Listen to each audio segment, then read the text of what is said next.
Welcome to the dark side of Dashcam Diary of a Disabled with me, chronically happy.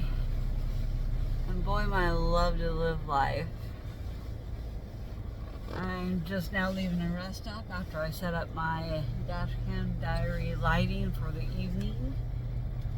It takes a total of 3 flashlights to get this going. You can see the one on the side. But we'll see if everything stays in place or if they start flying all over the dash and my video ends abruptly like last night's one. Continue on the current road. So anyway, let me even turn on some of this lighting. There we go. Now we have lighting everywhere. So we got lighting from every angle. I feel like I'm in a studio.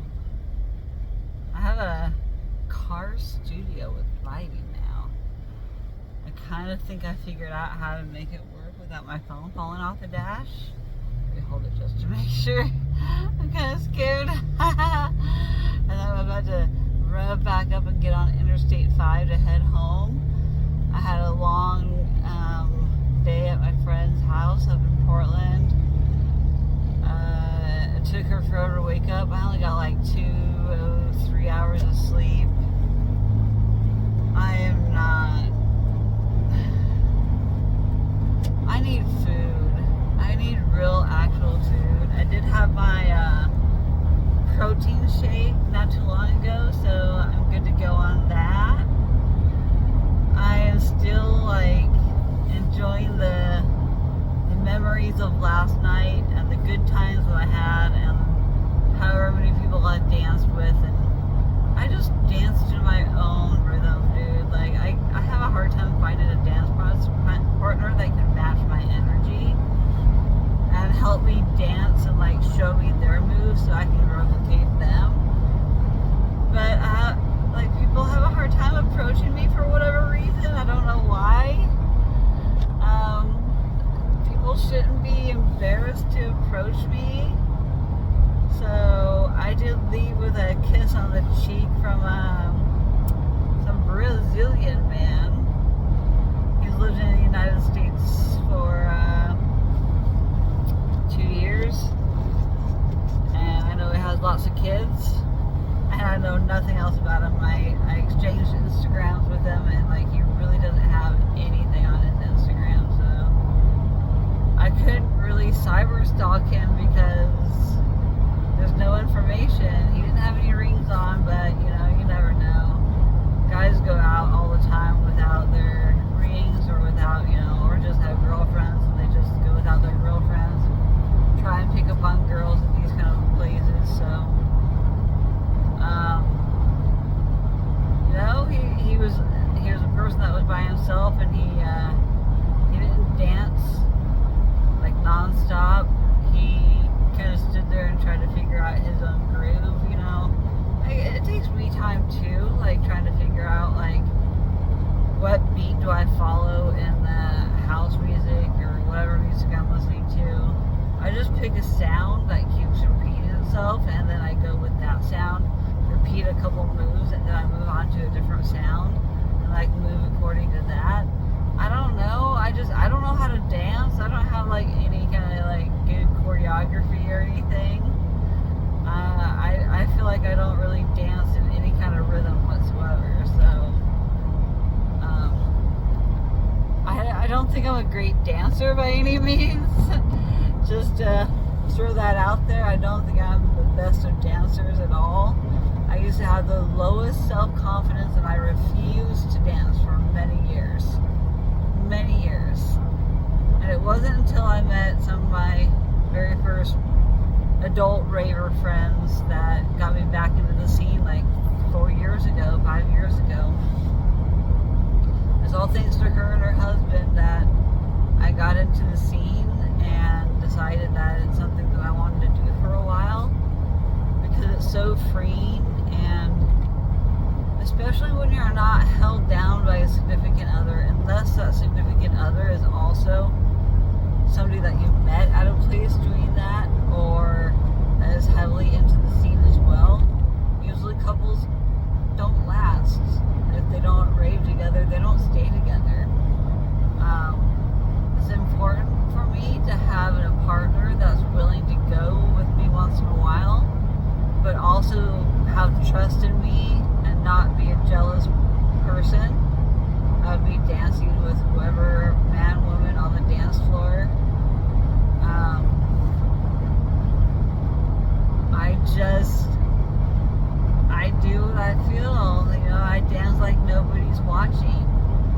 don't care if anybody's watching.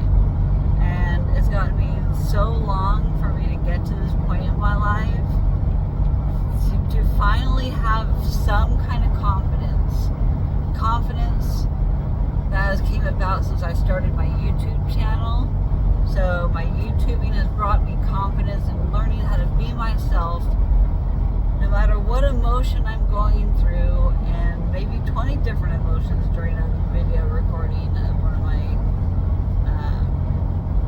posts on YouTube here. My vlogging can go on for onwards up to an hour to 2 hours. I need to learn how to feel more comfortable on lives. I want to start going live more regularly, but I'm nervous because I don't know what to expect out of my audience. I'm new to that. At least with leaving comments in my comment thread, I have time to think about and process and kind of like see if there's any kind of context underlying what was said.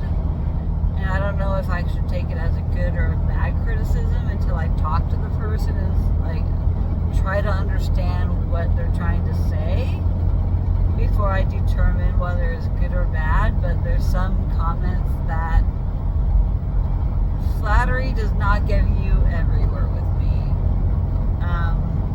I do not like pet names. I do like compliments, but I don't like compliments in the way that when they're creepy. So if I feel like it's some kind of creepy compliment, I'm not gonna respond. Everything else, whether you're talking trash or whether you're giving me a story or you're giving me a compliment or you're asking a question or you're answering a question that I asked during my video, like, those are the kind of comments I really hope to receive as much as possible. I want to know who you guys are that watch me. I really do. I want to get to know you. Please don't be shy. Don't be so introverted, and just say something, anything. I want to know who you are. I spill my beans for all of y'all. I cry, I laugh, I joke. I don't have as many jokes that come to mind originally when I'm recording, because I'm talking about serious stuff a lot of the time, not gonna lie. But I just want a good following. I want a good fan base, and I want to get to know who you all are. And it warms my heart when I can hear a story about something that I've said that helped impact somebody's day. Like, you melt my heart. You melt my heart so much.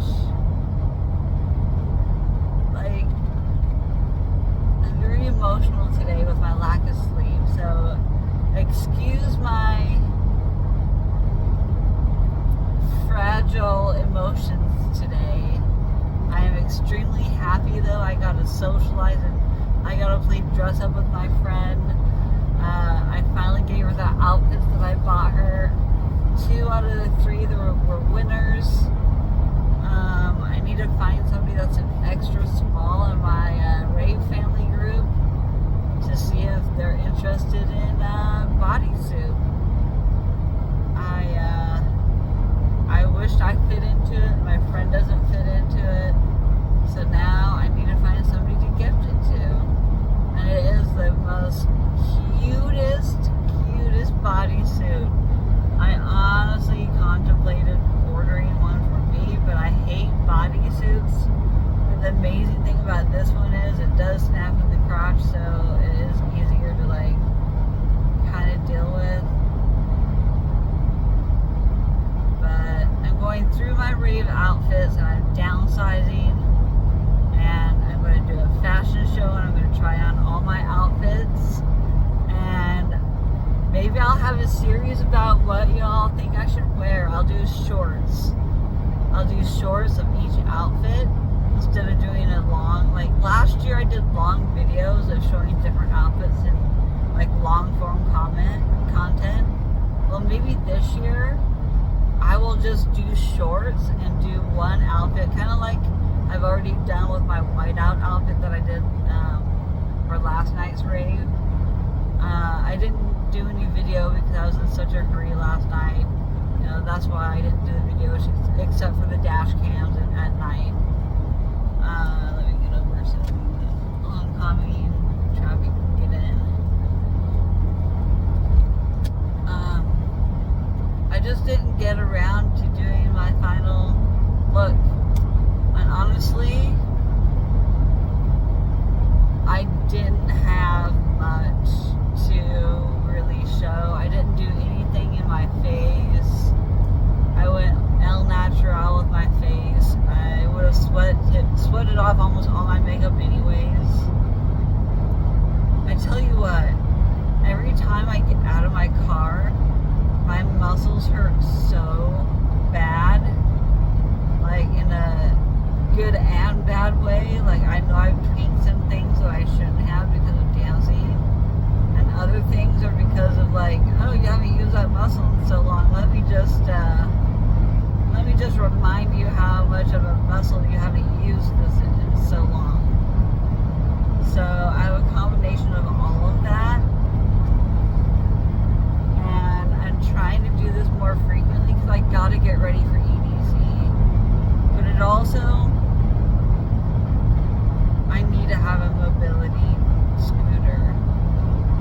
I have my friend on the lookout for one for me. Hopefully she remembers and follows through. It's hard to keep her attention. She's constantly dissociating.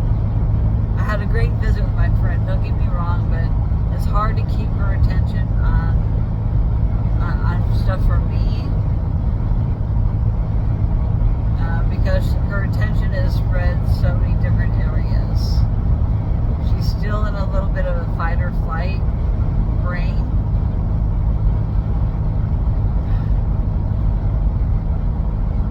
She's refusing surgery,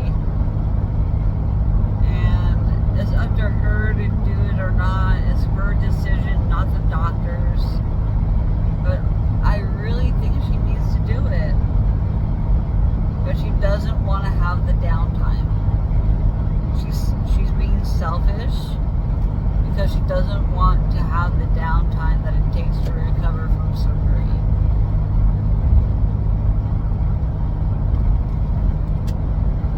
What she needs to do is have a physical therapist lined up that works for her and get on that wait list, and then be like, I'm not having surgery until I have a physical therapist lined up that's going to help me after surgery. And her issues are only going to progress. I've been through this, but she's also been through this too, so kind of at a standstill. Me, I'm begging for surgery, and here she has surgery being thrown at her, and I can't even get that. She's perfectly wasting away, and she's perfectly fine with the route that she's taking right now. I got to know more about her boyfriend situation. They haven't been together 5 years. It was 3 years. I absolutely love you, friend. I'm not mentioning your name, but no, I'm talking about you if you're watching these videos.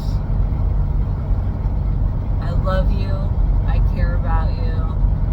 And it's okay that we have differing opinions on this because our bodies don't always respond the same. And what helps one person doesn't always help the other. And she's just too scared because there's too much unknown. But that's what's going to hinder her, and that's what's going to make her worse, because she's not willing to be open-minded enough to do it again. She's trying to find an easier fix, less invasive fix, but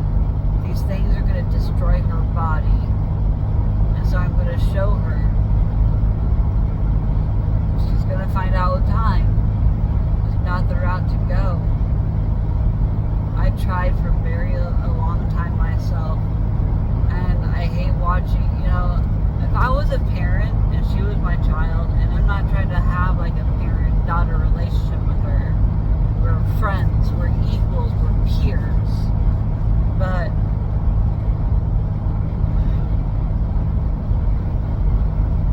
she's got parents issues that she doesn't resolve.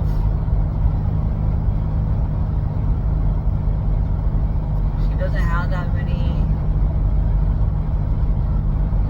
people she can count on for much, and that's sad. And she used to be so functional, and I don't think she's grieved her functionality away yet. She's like grieved in other ways, but she's like behind on grieving in other aspects of chronic illness. She will have to learn on her own, and she will learn the hard way. I learned the hard way, and I probably wouldn't have listened to anybody else either, so it's her body, her way. Who am I to argue with her and judge her for her decisions? I'm not anybody. I'm a friend that cares about her, and I just want to see her not go down the route that I went with all this different mast cell activation syndrome medicine. And I believe that's a lot of her problem and a lot of her oral and environmental issues.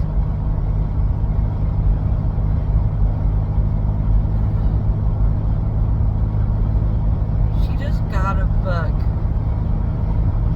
an anonymous letter typed up saying, thought you could use this, or this could be helpful. Your friend. That's all they signed off on. It was a book about the glass house, a hypochondriac story. She really wants to burn the book. But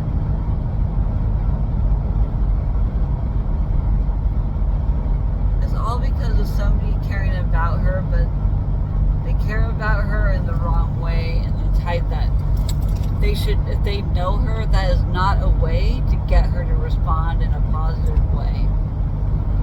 If they know anything about her, if they're really a friend, they would not have sent that to her. And they had to have been some kind of close to her. She really believes it was her mom, dad, or brother, or uncle that dropped it off and left it on her doorstep when she was gone one day. I'm actually kind of interested in reading the book myself, so I told her I will take it and donate it for you. She's like, oh, maybe I should try and sell it. I'm like, there you go, try and sell it. But she's like, no, I really want to burn it really bad though. And I'm like, don't do that. Books are meant for reading and donating, and I totally would have taken it off her hands. Like, now I'm going to look for it on Audible and probably start listening to it, because honestly, I kind of want to know what it says. I kind of want to understand who this person is that left this message for her in this book.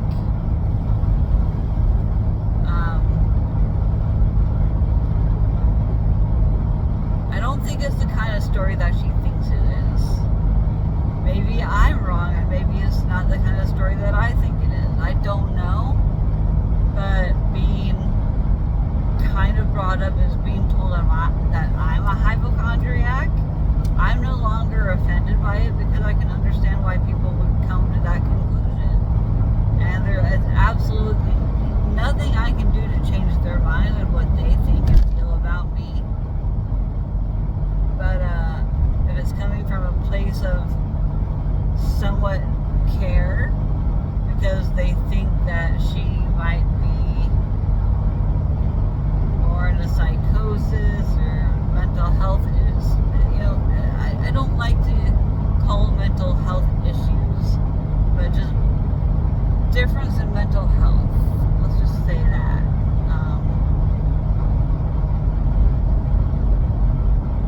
It's kind of rough. It's really rough, man.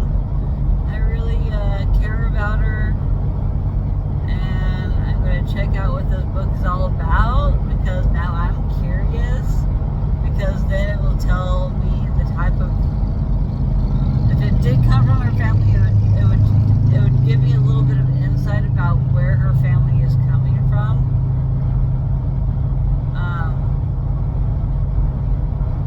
And I love psychology and sociology and that kind of stuff, so I want to understand why this person left this for her. And hopefully I can find a way, after listening to it or reading it, of, I don't know, maybe see if she can see it from another point of view. I don't know. It just depends on what the book really is about. But the word hypochondriac has a lot of negative connotations to it, especially with invisible illness warriors like myself. How much would I be offended? I'm kind of dissociated from my feelings. I'm thinking of things in a logical sense, but I try and think about what it would be like if I had those feelings and resentment. I don't know. I can't imagine unless somebody explains it to me. I can't understand the kind of resentment that you just shut off completely from your mom and dad, with the exception of them like being highly abusive, like the SA type or verbal type, or just straight up abuse. You know, any of those reasons, or abandonment, or mistreatment of children, of like by torturing them in certain ways. Like, I couldn't imagine disowning my parents, with the exception of those types of scenarios being the reason why I'm so traumatized and wanted nothing to do with my toxic parents. And I know there's all kinds of other, like, there's always a story behind everything. There's always two sides to every story, sometimes 3 or 4. But it doesn't matter how many stories there are, the interpretations are always going to be different from everybody else. Everybody's going to interpret one fact over another, or hear one word loud over the other, and their interpretation is going to be completely different from somebody else's. No matter how many times the story is told in the same exact way, it can be interpreted in many different contexts. So I don't understand completely the context behind the disowning my parents, her parents kind of thing. Like I said, barring those other things, but, and there's also, like, you know, religious type, you know, things. I don't know. The list is endless. The possibilities are endless of anything that could go wrong in the family, and why the children and the parents shouldn't be in communication with each other. Whatever the case is, I know her family cares about her, but also I understand with our parents' generation that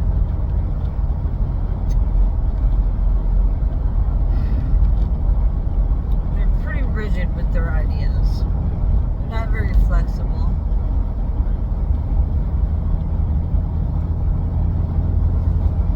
And having rare, complex problems with someone's medical health, just because doctors don't understand it doesn't mean it's not real.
next rave too on March 22nd down in Eugene, Oregon instead.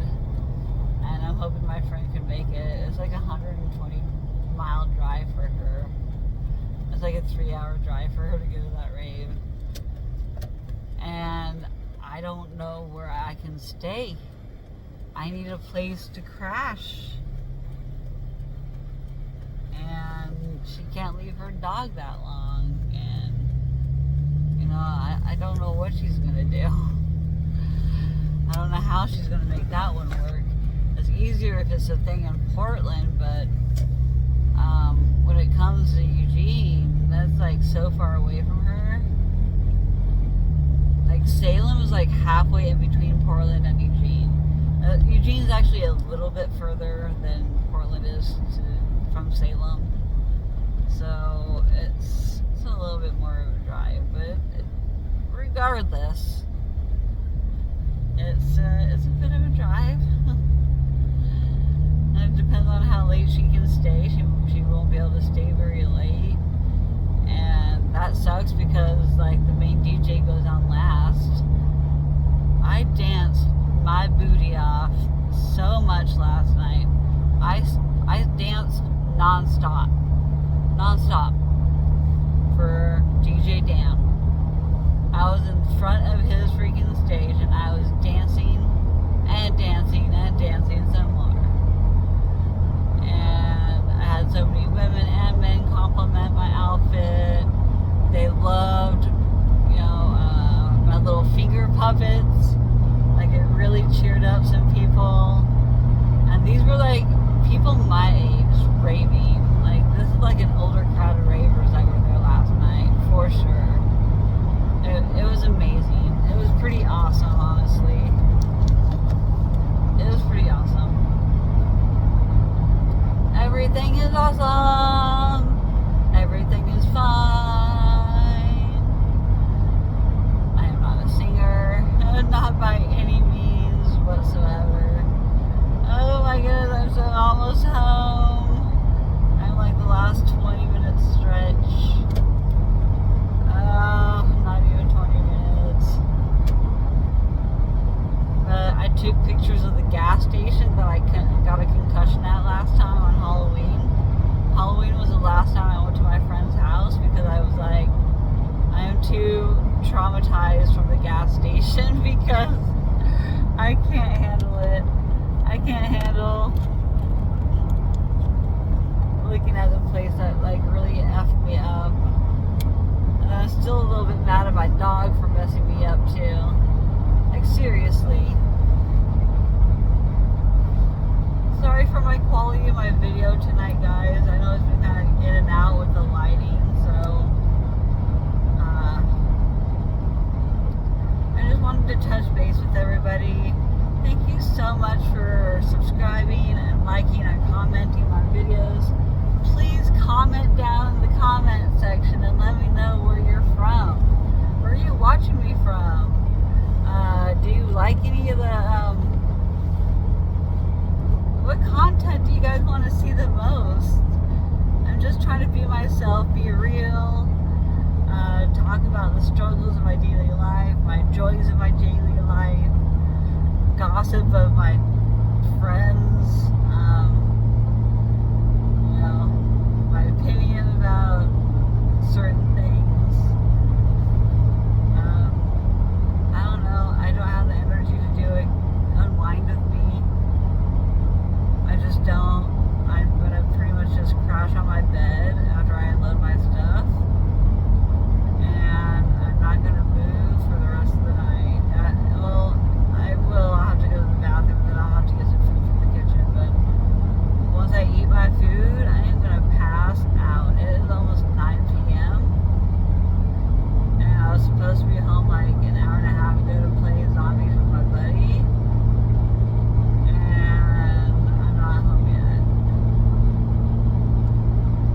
Play some zombies.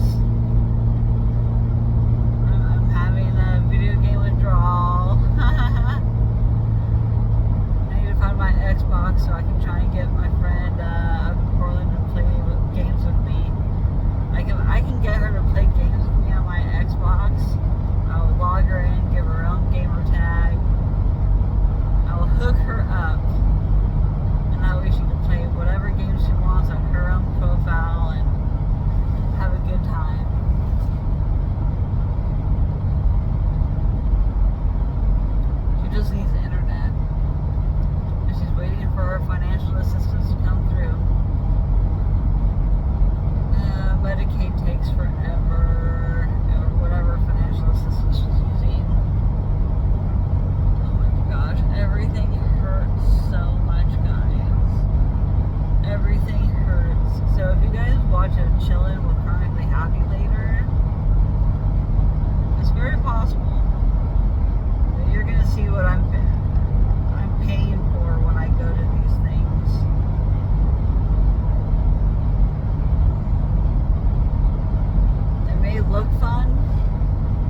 without having to pay for it. And paying for it with my body. It's really sad. My body can't tolerate.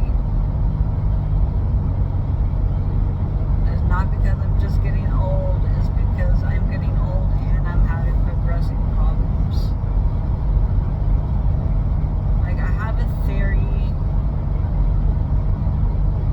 and I'll save it for another YouTube video because I have notes written down. So I actually was going to post it on my Facebook, but I need to finish writing it out. And so I copied and pasted it to a notepad on my phone so I can come back and finish writing it. Because there's some facts that I really want to write down that is the reason why I have the theory that I have. And then I'm going to publish it on Facebook.